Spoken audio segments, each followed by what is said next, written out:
It is common knowledge that you own 9 companies, namely St. Gerard, St. Timothy, Alpha and Omega, Elite General Contractor and Development Corporation, St. Matthew, Great Pacific Builders, YPR General Contractor, Amethyst Horizon Builders, and Waymaker OPC.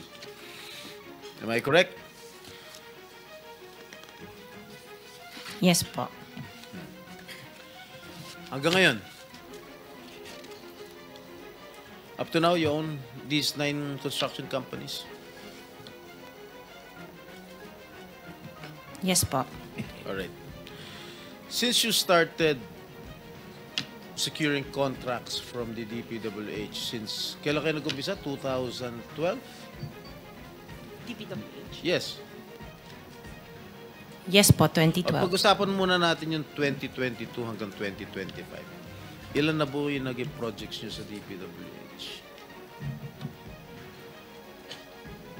Marami na po. Ilan nga? I don't have the Mahigit figure. 400? Mahigit 500? Within the span of 3 years. I don't have the figures po. Estimate lang po, ballpark Give me a figure. ballpark figure.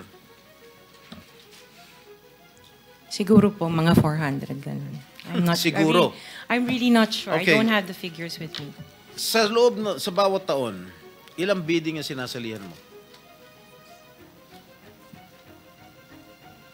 Marami po kaming sinasalihan na bidding. All flood control projects? No po. Ano pa yung mga projects? Buildings, kalsada, Nationwide or only in Metro Manila? nationwide po. Nationwide. All right. Pero yung bulk ng mga projects na award sa ng DPWH, mostly sa Metro Manila. Am I correct? Hindi po, sa probinsya po. Sa iba-ibang lugar. No, the bulk of your contracts. Here in Metro Manila? No po, outside Metro Manila ang marami. Where outside? Where outside of Metro Manila? We have in Romblon, Cebu, Bohol, Bacolod, Zamboanga. Hindi naman po kami namimili ng lugar. Migos Project? Wala po. Sigurado ka? Opo, Kaya definitely. ka dahil pag meron kami ma-discover na may ghost project, pakukulong kita rito. Minimum totoo. Wala po talaga. Meron ka mga pictures na lahat ng mga proyekto ginawa mo? Yes po, Nasaan? meron po kami. Lahat ng mga 400 projects, meron kang litrato? Yes po. O i-submit mo rito sa committee. Okay po. Okay. Sa mga bidding na sinasalihan mo ng mga kumpanya mo, itong 9 na kumpanya, ilang beses kayo nanalo? At ilang beses, kung natatalo rin kayo sa Actually, bidding, I ilang don't beses kayo have the natatalo? actual figures, pero sa napanalunan, very minimal lang po talaga, mga 2%. Pero ang dami namin projects po na sinasalihan na bidding. So, sa loob ng isang taon, pag nagbibidding isang kumpanya mo, halimbawa itong ano ba yun? Yung Alpha Phi Omega, ilang beses kayo nagbid sa isang taon at ilang beses kayo nanalo? Madami po kaming sinasalihan. I really don't have the figures right now, You know, but I if can... you come here, you have to come here prepared. Yes You do po. not come here unprepared. Alam mo na, tatanungin ka eh. Ikaw sikat na contractor, papa-interview ka. Oh. You have to come here prepared. Your Honor, I am prepared for the flood control projects that you are mentioning. I have the statistics of how many I bidded and how many I lost and how many I won. Okay. You mentioned it to us right now.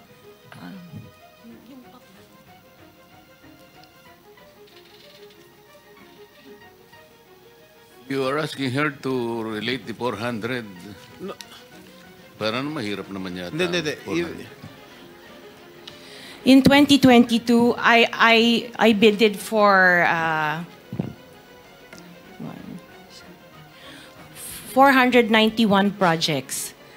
This is just for the flood control, Your Honor. How many projects for 491. 191? 491. 491 I joined the bidding. Po. Oh. This is in 2022. I only got 71 projects from the 491 na sinalinan ko po. 71 only. How many companies? Itong This is Siyam? just for Alpha and Omega Oh, po. what about the other companies? What about the other 8 remaining companies that you own? I don't have the statistics Oh. for that because I was only called as Alpha Wait, and Omega. You admitted earlier when I asked you if you own these 9 companies and you answered in the affirmative. Right now I'm asking you kung ilan yung 71 71 flood control projects na napanalunan ninyo. Now you're only speaking in behalf of Alpha Phi Omega. Eh kanina sinabi mo ikaw may-ari ng Siyam. Why can't you answer in behalf of the 8 remaining companies? Kasi po, yun lang yung na-prepare po namin for today's hearing.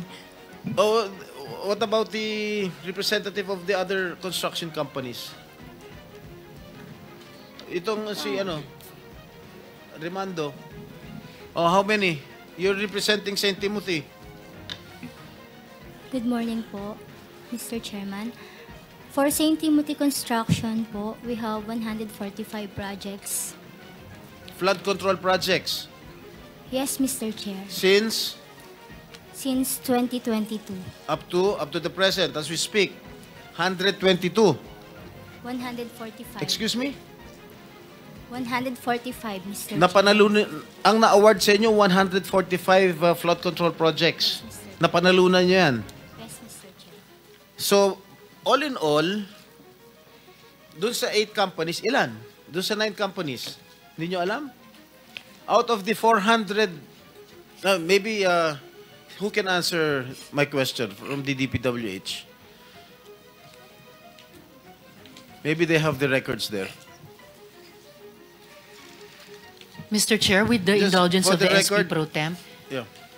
Yes, Senator Risa. kaugnay nung pagtatanong ni SP Pro Temp sa ngayon, gusto kong makapag-flash ng screenshot po nung Siyam na calling cards, nung Siyam na kumpanyang iyon. Calling card po ni Mr. Curly Discaya, na asawa po ni Ms. Discaya. So, mag-asawa po, dapat alam po nila in greater detail itong mga kumpanyang ito. Ito po, Mr. Chair, SP Pro Temp. Siyam na calling cards nung Siyam na kumpanya, lahat sa pangalan ni Pacifico o Curly Discaya. So dapat po mas alam po both ni Ms. Sara Discaya at Ms. Roma Discaya Rimando ang mga detalye na tinatanong ni SP Pro Temp. Salamat, Mr. Chair, Thank you, at SP thank Pro you, Temp. Senator Risa. Okay, for the record, yung may-ari ng St. Gerard Construction, nandun yung pangalan ng asawa mo, Pacifico Discaya. Okay? Doon sa St. Timothy, sino may-ari ng St. Timothy? Ikaw si Rimando, no? Kamag-anak mo si Discaya, correct? Sabi mo, pamangkin mo. Tama? And who is this Maritoni Miligrito, the owner of Elite General Contractor? Who is this? Answer. Pinsan ko po, Mr. Chair. From the left pocket to the right pocket. St. Matthew. Nandito yung asawa mo, Pacifico Discaya. Great Pacific. Oh, ikaw, nandyan ang pangalan mo, oh. Si Sara Rowena Discaya. Kaya hindi mo mapapagkaila, eh. YPR General Contractor. Nandito rin ang pangalan mo. Miss Sara, alam mo, huwag ka magsisinungaling, ha? Amethyst Horizon. Sino si Amethyst Horizon? Sino si John Brian Eugenio? Who is he? Sagutin mo, Miss Rimando. I didn't know, Mr. Chair. Madam Sara. He's one of our employees. Oh, dami. Waymaker. Sino si Gerald William Discaya? He's my eldest son. Okay. Alpha Phi Omega, yan, asawa mo. So, you confirm, lahat ng Siyam na yan, kayo, ikaw ang may-ari. Tama? Part owner po. Part owner. Okay. Kaya nyo ba talaga pagsabay-sabayin yung mga construction, mga proyekto ninyo? Paano nyo nagagawa ito? Yes po, we have sufficient employees naman that can carry out and execute the project. Okay, ilan ba yung mga empleyado ninyo? In the office po, mga 200 plus. Sabay-sabay kayong naawardan ng kontrata ng DPWH. Alam mo, nakakapagtaka dahil kayo lagi nakakuha ng DPWH contracts, ha? Sino ba talaga sa DPWH ang nagbibigay sa inyo listahan ng mga projects for bidding? Turo mo na. Wala po akong knowledge po. Talaga? Ba't Yes, nakakapagtaka dahil yung siyam na construction companies nyo, yun ang laging favored, kumbaga, sa bidding. Kasi ang balita ko, isa kayo sa mga una nakakita at nakakapili ng mga projects. Bago pa mabuo ang National Expenditure Program, yung tinatawag natin na NEP. Parang menu lang sa restaurant na nakaka-order kayo kaagad. Sino ang point person nyo sa DPWH na nagbibigay sa inyo ng informasyon na ito, para sa inyo, ito para sa kanya? Sino?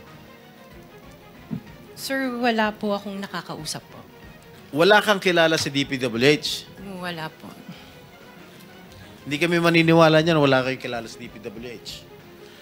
Meron ako yung mga engineer, yung mga district engineers siya.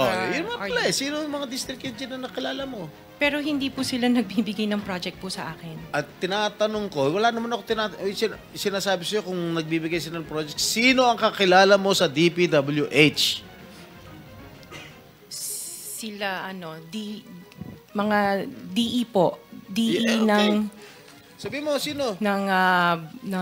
Teka sandali. DE ng Laguna, O, sino DE nga? ng... Banggitin mo yung pangalan. I can't remember their names kasi I don't transact on Okay, behalf of the DE ng companies. Laguna. Sino pa? DE ng Bulacan, DE ng... Is he here? Nandito ba? Yung DE ng Laguna, DE ng Bulacan, nandito ba? DE ng Bulacan nandito. Okay, paano nyo nalalaman ang mga projects for the bidding? Sino ang nagbibigay ng listahan sa'yo? We don't have a list. Naka 6 minutes ka na, erap.